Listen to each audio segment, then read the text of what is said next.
Welcome back to Yoshi Entertainment, everybody. So just recently, the neighborhood talk down there on the gram posted some pictures, receipts, if you will, of the text messages that was sent between Azriel, Clary, and her mother. Now, these text messages, I'm not going to read them on here, but I'm going to post the picture of the text messages.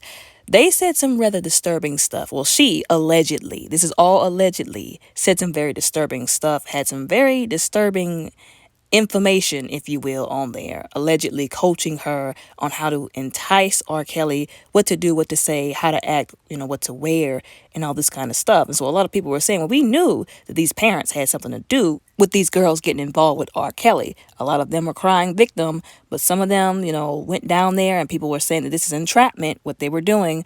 Now, I do believe some of them were victims, but I do believe a lot of them, they knew what was up. They knew what the name of the game was. They knew how the industry worked, and they tried to work the angle with RKelly. And when it didn't work, they tried to abandon ship and throw him under the bus. But again, we're not going to use it as an excuse to justify what he did and to erase the fact that there were some of these women who did get taken advantage of. And that is a conversation that I believe a lot of people, a lot of Black people, are not ready to have. First, let's address a little bit more what Azriel Clary's mother did. In those text messages, like I said, first of all, they were disturbing. Her basically telling her own daughter to do this, act like that, make yourself seem like you're younger than what you really are, because clearly that's what he likes. That's what's going to get you in good. Like I said, essentially pimping her out to this man so that she can try and get some kind of fame. I guess they all saw Aaliyah, and they literally tried to say copy paste and thought that it was really going to work, which is really sick because Aaliyah, the way they did her was so dirty. They really screwed that young woman over.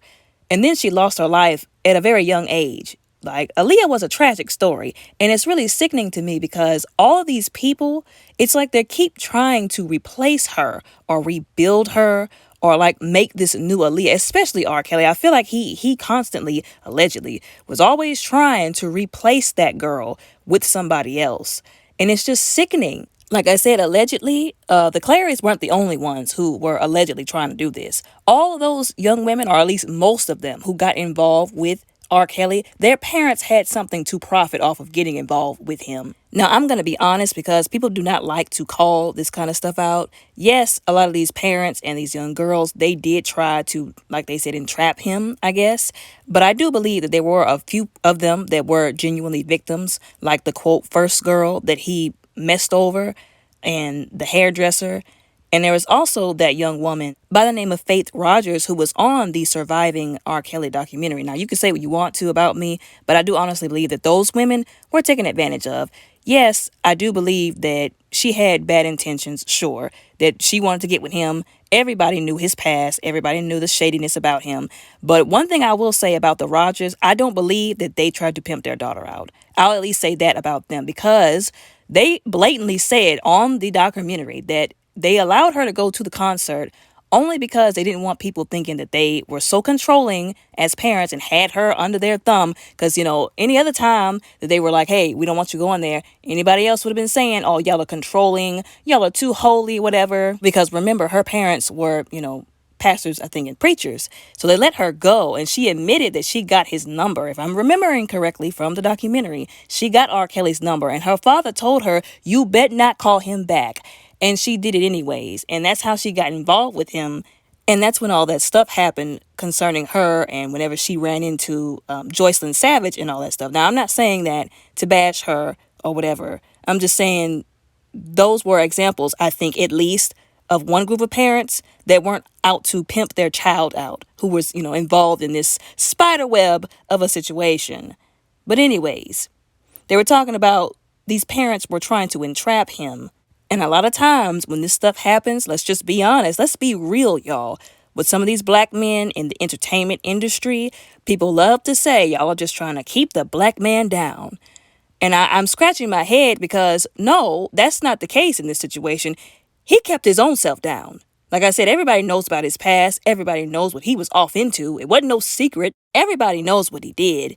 Okay, it's real hard to get entrapped when you're not already off into something that's inappropriate anyways.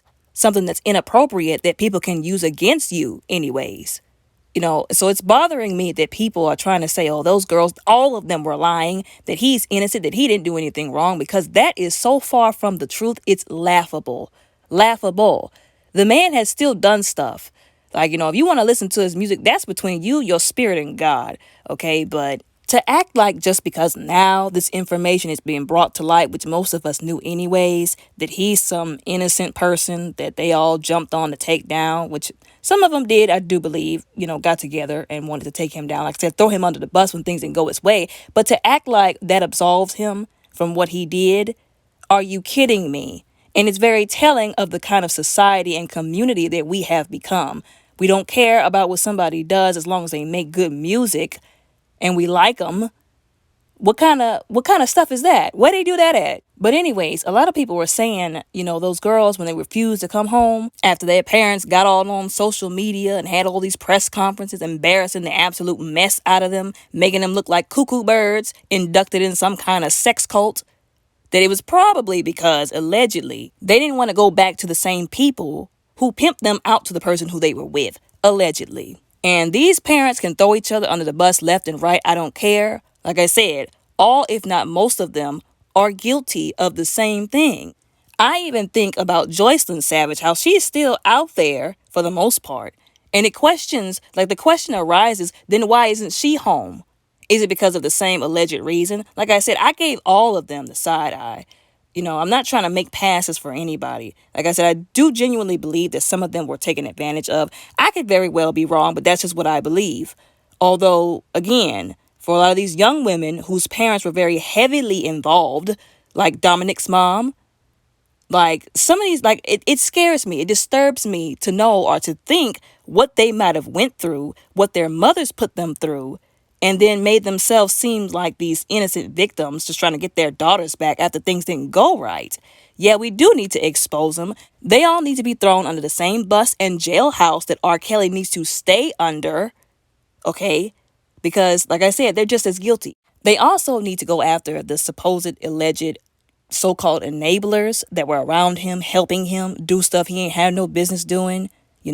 Not telling him, hey, you need to get your life together. You need to get some help, some therapy, and be a better person. Because all these people knew, as long as he was doing this stuff, all of his music, whether y'all want to admit it or not, I'm just to burst somebody's bubble. His music was fueled by his trauma. And they knew as long as he could participate in that trauma and traumatize other people, being fueled by that trauma and that perversion, they knew as long as he was involved in it, he was going to keep putting out music and making money for himself and anybody else involved.